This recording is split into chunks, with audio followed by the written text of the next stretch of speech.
قال الله تبارك وتعالى في محكم القرآن وجاهدوا في الله حق جهاده واجتباكم وما جعل عليكم في الدين من حرج الآخر الآية শহীদ কাফেলা শহীদ ঈদগাহ গণমানুষের সংগঠন এদেশের অসহায় মধ্যম নির্যাতিত নিপীড়িত মানুষের আশা আকাঙ্ক্ষার প্রতি বাংলার এই সবুজ চত্বরে কালেমা তাইবা পতাকা উত্তোলনকারী প্রত্যয়দীপ্ত কাফেলা শহীদ কাফেলা বাংলাদেশ জামায়াতে ইসলামী ৮ নং ওয়ার্ডের অন্যতম গুরুত্বপূর্ণ একটি এলাকা বাতানটেক ইউনিটের উদ্যোগে আয়োজিত বাতানটেক এলাকার ইসলাম প্রিয় ইসলামী আন্দোলন প্রিয় দিন প্রিয় অত্র এলাকার সম্মানিত নাগরিকদের সম্মানে আয়োজিত আজকের এই সাধারণ সভায় উপস্থিত সম্মানিত পরিচালক অত্র ডেন্ডা বর্জনের সম্মানিত পরিচালক জনাব মাওলানা হেদায়েতুল ইসলাম, উপস্থিত অন্যান্য মেহমানবৃন্দ, আমার একান্ত প্রিয় দিনী ভাইয়েরা,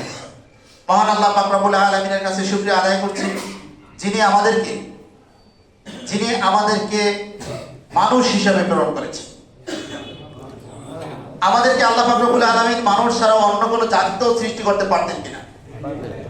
আমরা কিন্তু আল্লাহ পাক রব্বুল আলামিনের কাছে আবেদন করে, নিবেদন করে, দরখাস্ত করে অথবা অ্যাপ্লিকেশন করে কিন্তু আমরা এই পৃথিবীতে আসি নাই, এসেছি না। আল্লাহ পাক রব্বুল আলামিন আমাকে আপনাকে তার প্রতিনিধি হিসেবে প্রেরণ করেছেন।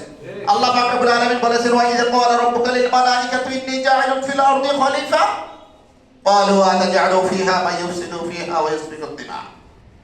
আল্লাহ পাক রব্বুল আলামিন আমাকে আপনাকে শুধু খলিফা হিসেবে প্রেরণ করে শেষ করেন নাই, মানুষ হিসেবে সৃষ্টি করার সাথে সাথে আল্লাহ পাক রব্বুল আলামিন আমার ব্যাপারে আপনার ব্যাপারে বলেছেন লাকাদ খলাকনাল ইনসানা ফি আহসানি তাকওয়িম, আমি মানুষকে অতি উৎকৃষ্ট আকৃতি দিয়ে সৃষ্টি করেছি। সম্মানিত ভাইরা, সম্মানিত মুসলিয়ানে কেরাম, মহান আল্লাহ পাক রব্বুল আলামিন আমাকে আপনাকে তার প্রতিনিধি হিসেবে প্রেরণ করলেন। আল্লাহ পাক রব্বুল আলামিন আমাকে আপনাকে সৃষ্টির সর্বোচ্চ মর্যাদা দিয়ে এই পৃথিবীতে প্রেরণ করলেন। কিন্তু আমরা যখন তার রবকে ভুলে যাই, মানুষ যখন তার নিজের পরিচয়কে ভুলে যায়, মানুষ যখন ভুলে যায় তাকে কে সৃষ্টি করেছেন, তাকে কি জন্য সৃষ্টি করেছেন, আল্লাহ পাক রব্বুল আলামিন ওই মানুষের ব্যাপারে বলেছেন, যিনি বলেছেন লাকাদ খলাকনাল ইনসানা ফি আহসানি তাকওয়িম, যিনি অতি উত্তম আকৃতি, অতি উৎকৃষ্ট আকৃতি দিয়ে সৃষ্টি করার ঘোষণা দিয়েছেন। কিন্তু মানুষ যখন তার নিজের পরিচয় ভুলে যায়, ওই মানুষদের কি আল্লাহ পাক রব্বুল আলামিন বলেছেন উলাইকা কাল আনআম বাল হুম আদল। অতএব সম্মানিত ভাইরা, আপনার পরিচয় কি? আপনাকে কে প্রেরণ করেছেন? আপনাকে কি জন্য প্রেরণ করেছেন? আপনাকে কার প্রতিনিধি হিসেবে প্রেরণ করেছেন? এই হিসাব কিতাবটা আপনাকেই করতে হবে, ঠিক? দ্বিতীয়ত কথা হচ্ছে আমাদেরকে আল্লাহ পাক রব্বুল আলামিন কি জন্য সৃষ্টি করেছেন? আল্লাহ পাক রব্বুল আলামিন বলেছেন ওয়া মা খালাকতুল জিন্না ওয়াল ইনসা ইল্লা লিয়াবুদুন, আমি মানুষ এবং জিন জাতিকে আমার ইবাদত ছাড়া অন্য কোনো উদ্দেশ্যে আল্লাহ পাক রব্বুল আলামিন আমাদেরকে সৃষ্টি করেছেন। আমরা ছোট ছিলাম,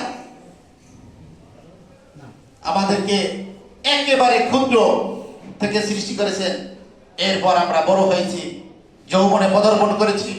একটা সময় আমরা কেউই থাকবো না, একটা সময় আমরা কেউই থাকবো না। আল্লাহ পাক রব্বুল আলামিন বলেছেন আল্লাযী খালাকাল মাউতা ওয়াল হায়াতা লিয়াবলুয়াকুম আইয়ুকুম আহসানু আমালা।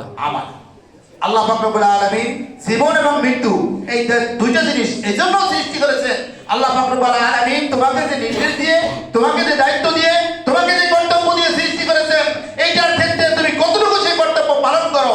তোমাকে যে ইবাদতের জন্য সৃষ্টি করেছে, তোমাকে যে দাসত্বের জন্য সৃষ্টি করেছেন, তোমাকে যে আল্লাহ পাক রব্বুল আলামিন এই পৃথিবীতে যে দায়িত্বগুলো দিয়ে সৃষ্টি করেছেন, তুমি কতটুকু সেই দায়িত্ব পালন করছো সেটা দেখার জন্য আল্লাহ পাক রব্বুল আলামিন তোমাকে দেখবেন।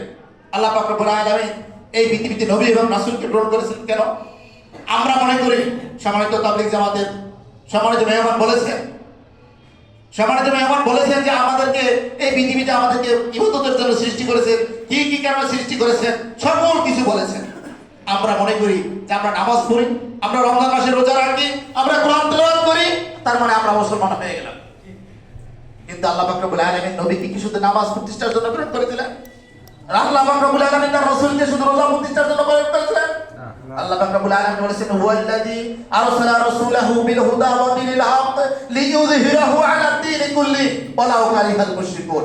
তিনি সেই মহান সত্তা আল্লাযী যিনি রাসূল প্রেরণ করেছিলেন রাসূলহু তার রাসূলকে বিল হুদা ওয়া দিনিল হক, হেদায়েত এবং সত্য দিন নিয়ে, হেদায়েত এবং সত্য দিন সহকারে প্রেরণ করেছিলেন, যাতে দুনিয়ায় প্রতিষ্ঠিত যত ধরনের মতবাদ আছে, যত ধরনের মতদর্শ আছে, যত ধরনের যা কিছু মানবরচিত মতবাদ আছে, এগুলোকে উপড়ে ফেলে দ্বীনকে প্রতিষ্ঠা করার জন্য আল্লাহ পাক রব্বুল আলামিন রাসূলকে প্রেরণ করেছিলেন। ঠিক। বাংলার এই জমিন কি আল্লাহর দ্বীন প্রতিষ্ঠিত আছে? না। বাংলার এই জমিনে আইন আদালত কি দ্বীনের কোরআনের অনুযায়ী হয়? না। সংসদে কি কোরআনের আইন পাস হয়? না। বিচার ব্যবস্থা কি কোরআনের দ্বারা পরিচালিত? না। তাহলে হয় না। তাহলে আমাদের দায়িত্ব কি? আল্লাহ পাক রব্বুল আলামিন বলেছেন কুতিবা আলাইকুমুল কিতাবু ওয়া হুয়া কুরহুল লাকুম ওয়া আসা আন তাকরাহু শাইআন ওয়া খায়রুল লাকুম ওয়া আসা আন তুহিব্বু শাইআন ওয়া হুয়া শাররুল লাকুম ওয়াল্লাহু ইয়া'লামু ওয়া আনতুম লা তা'লামুন। তোমাদের উপর ইসলামী আন্দোলন খরচ করা হয়েছে। কুতিবা আলাইকুমুল কিতাব, তোমাদের উপর ইসলামী আন্দোলন খরচ করা হয়েছে, কিন্তু হুয়া কুরহুল লাকুম, ইয়া তোমরা অপছন্দ করো। আসা আন তাকরাহু শাইআ, কিছু কিছু জিনিস আছে তোমরা অপছন্দ করো, কিন্তু হুয়া খায়রুল লাকুম, ইয়া তোমাদের জন্য কল্যাণকর। ওয়া আসা আন তুহিব্বু শাইআ, কিছু কিছু জিনিস আছে তোমরা ভালোবাসো, কিন্তু হুয়া শাররুল লাকুম, ইয়া তোমাদের জন্য ক্ষতিকর। আল্লাহু ইয়া'লামু, আল্লাহ পাক রব্বুল আলামিন ভালো জানেন, ওয়া আনতুম লা তা'লামুন, তোমরা তো জানো না। ইসলামী আন্দোলন করা কি ফরজ, ইকামতের দিনের দায়িত্ব পালন করা কি ফরজ, নামাজ পড়া কি ফরজ, রোজা রাখা কি ফরজ, পর্দা মেইনটেইন করা কি ফরজ, হালাল রিজিক ইনকাম করা কি ফরজ।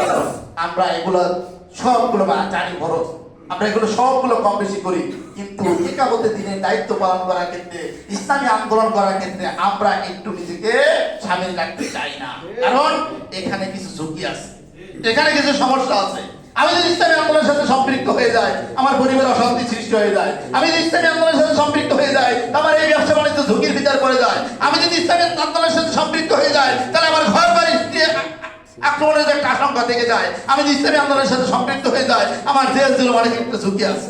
এই কারণে আমরা ইসলামী আন্দোলনের সাথে সম্পৃক্ত, তারা এই আশঙ্কা করে ইসলামী আন্দোলনের সাথে সম্পৃক্ত হচ্ছেন না, তাদের ব্যাপারে আল্লাহ পাক রব্বুল আলামিন বলেছেন কুল ইন কানা আবাউকুম ওয়া আবনাউকুম ওয়া ইখওয়ানুকুম ওয়া আজওয়াজুকুম ওয়া আশিরাতুকুম ওয়া আমওয়ালুন ইকতারাফতুমুহা ওয়া তিজারাতুন তাখশাউনা কাসাদাহা ওয়া মাসাকিন তারদাউনাহা আহাব্বা ইলাইকুম মিনাল্লাহি ওয়া রাসূলিহি ওয়া জিহাদিন ফি সাবিলিহি ফাতরাব্বাসু হাত্তা ইয়াতি আল্লাহু বিআমরিহি ওয়াল্লাহু লা ইয়াহদিল কওমাল ফাসিকিন। হে রাসূল, আপনি বলে দিন কুল ইন কানা আবাউকুম, তোমাদের পিতা, ওয়া আবনাউকুম, তোমাদের সন্তান, ওয়া ইখওয়ানুকুম, তোমাদের ভাই, ওয়া আজওয়াজুকুম, তোমাদের স্ত্রী, ওয়া আশিরাতুকুম, তোমাদের অন্যান্য আত্মীয়স্বজন, ওয়া আমওয়ালুন ইকতারাফতুমুহা, তোমাদের ধন সম্পদ যা তোমরা উপার্জন করেছো, ওয়া তিজারাতুন তাখশাউনা কাসাদাহা, তোমাদের ওই ব্যবসা বাণিজ্য যা তোমরা ক্ষতির আশঙ্কা করো, ওয়া মাসাকিন তারদাউনাহা, তোমাদের ওই ঘর বাড়ি যা তোমরা খুবই পছন্দ করো, আহাব্বা ইলাইকুম, ইহাতে যদি তোমাদের কাছে বেশি পছন্দনীয় হয়, পরবর্তী তিনটা বিষয় আছে। পরবর্তী তিনটা বিষয় কি? মিনাল্লাহি ওয়া রাসূলিহি ওয়া জিহাদিন ফি সাবিলিহি। আল্লাহ, আল্লাহর রাসূল এবং ইসলামী আন্দোলন, এই তিনটা বিষয়ের চেয়ে যদি তুমি পূর্ববর্তী আটটা বিষয়কে বেশি প্রাধান্য দিয়ে থাকো, তাহলে আল্লাহ বলেছেন ফাতারাব্বাসু, অপেক্ষা করো, হাত্তা ইয়াতি আল্লাহু বিআমরিহি, আল্লাহর পক্ষ থেকে ফয়সালা আসা আগ পর্যন্ত। আল্লাহু লা ইয়াহদিল কওমাল ফাসিকিন, আল্লাহ ফাসিকদেরকে হেদায়েত দান করেন না। অতএব সিদ্ধান্ত নেওয়ার দায়িত্ব আপনার, সিদ্ধান্ত নেওয়ার দায়িত্ব কার? আমাদের। আল্লাহ পাক রব্বুল আলামিন আমরা যারা কথাগুলো বলেছি এবং যারা শুনেছি, সবাইকে কথাগুলো আমল করার তৌফিক দান করুন। আমিন। ওয়া তাওফিক ইল্লা বিল্লাহ। আসসালামু আলাইকুম ওয়া রাহমাতুল্লাহ।